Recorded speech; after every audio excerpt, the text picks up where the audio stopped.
આજરોજ તળાજામાં રક્તદાન કેમ્પનું આયોજન કરવામાં આવ્યું। આજરોજ તારીખ 22/12/2024ના રવિવારના રોજ તળાજા ખરગ જ્ઞાતિ વેપારી એસોસિએશન દ્વારા ભવ્ય રક્તદાન કેમ્પનું આયોજન કરવામાં આવ્યું હતું, જેમાં સર્વ સમાજના રક્તદાતાઓએ રક્તદાન કર્યું હતું।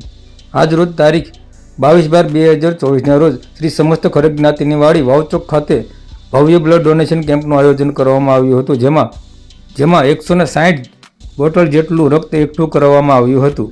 ભાવનગરની સરતી હોસ્પિટલના સહયોગથી આ રક્તદાન કેમ્પનું આયોજન કરવામાં આવ્યું હતું, જેમાં તળાજા શહેરમાં મોટી સંખ્યામાં રક્તદાતાઓએ રક્તદાન કર્યું હતું।